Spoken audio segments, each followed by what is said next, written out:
حساب حساب حساب۔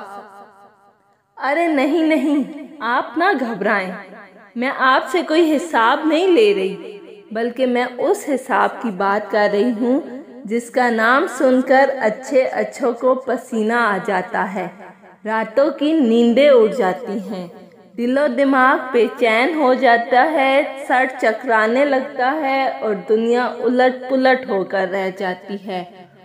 اب تو آپ سمجھ گئے ہوں گے کہ میری مراد وہ حساب ہے جس کو ریاضی اور میتھ جیسے عبرتناک ناموں سے نام دیا گیا ہے۔ اس کا سامنا صرف وہی لوگ کر سکتے ہیں جن کے پاس یا تو دماغ نام کی چیز بالکل نہ ہو، یا اگر ہو تو ضرورت سے زیادہ ہو۔ چھوٹے بچوں کو یہ مضمون سمجھانا بہت ہی مشکل ہے اور بڑوں کو سمجھانا تو اس سے بھی دشوار ہے۔ اس وقت حساب کے بارے میں یہ خیالات الجبر کا ایک سوال حل کرتے ہوئے آئے ہیں۔ چند الفاظ پر مشتمل سوال کو جب حل کرنے بیٹھا تو وہ شیطان کی آنت کی طرح کئی صفحات پر پھیل گئی اور نتیجہ صفر۔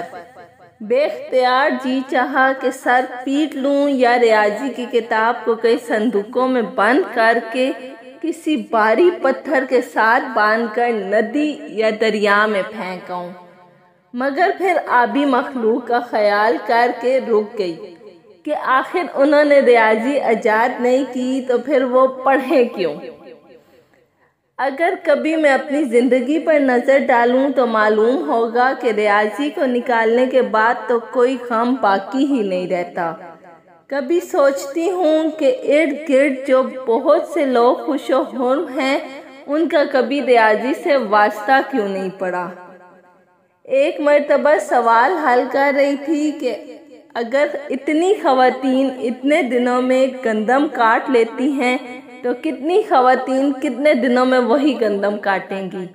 اس سوال سے 2 گھنٹے جنگ لڑنے کے بعد جواب آیا 2.25 عورتیں، یعنی کہ وہی داغ کے 3 پات۔ مجھے تو لگتا ہے کہ یہ محاورہ بھی کسی ریاضی کے ستائے ہوئے شخص نے ایسے ہی کسی موقع پر ایجاد کیا ہوگا۔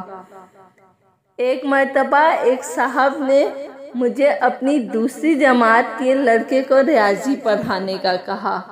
میں نے بہت کہا کہ حضرت ریاضی تو میرے قریب سے ہو کر بھی نہیں گزری، مگر وہ بضد تھے۔ آخر مجھے ہتھیار ڈالنا پڑا۔ جب ان کے صاحبزادے کو پڑھانا شروع کیا تو ان کو جمع تفریق کرنا نہیں آتا تھا۔ میں نے نہایت پیار سے کہا، اگر میں تمہیں 2 کبوتر دوں اور پھر مزید 2 کبوتر دوں تو تمہارے پاس کل کتنے کبوتر ہوں گے؟ اس نے بہت سوچ کر جواب دیا، 5۔ میں نے سر پیٹ لیا، اپنی جیب سے 2 قلم نکالے اور کہا، اگر میں تمہیں یہ 2 قلم دوں اور پھر مزید 2 قلم دوں تو تمہارے پاس کتنے قلم ہوں گے؟ اس نے جواب دیا، 4۔ میں بہت خوش ہوئی، اس کو ایک ٹافی دی اور دوبارہ پوچھا، اگر میں 2 کبوتر دوں اور پھر مزید 2 کبوتر دوں تو کتنے کبوتر ہوں گے؟ اس نے نہایت معصومیت سے جواب دیا، 5۔ میں خون کی گھونٹ پی کر رہ گئی۔ بعد میں معلوم ہوا کہ موصوف کے پاس پہلے سے 1 کبوتر موجود تھا اور وہ اس کو بھی ساتھ ہی گن رہے تھے۔ جس طرح سے لوگوں کے پٹھے کمزور ہوتے ہیں، دل کمزور ہوتا ہے، ویسے ہی بہت سو کا حساب بھی کمزور ہوتا ہے۔ ایک دکاندار سے گھر کا راشن لینے گئے۔ جب سامان لے چکے تو اس نے بل بنایا۔ سب سے پہلے تو اس نے سب سامان ایک کاغذ پر لکھا، پھر ہر چیز کی قیمت لکھی، حساب لگایا، اینک اتار کر بل کو آنکھوں کے نزدیک کر کے ہر چیز کی قیمت دوبارہ پڑھی اور دوبارہ حساب کیا، پھر اینک لگا کر 2 مرتبہ مزید کیلکولیٹر پر حساب لگا کے مجھے بل پکڑایا۔ گھر پہنچ کر جب بل کی جانچ پڑتال کی تو معلوم ہوا کہ انہوں نے 100 روپے کم دیے ہیں۔ جب جا کر ان سے پیسے مانگے تو انہوں نے یہی جواب دیا کہ میرا حساب بہت کمزور ہے۔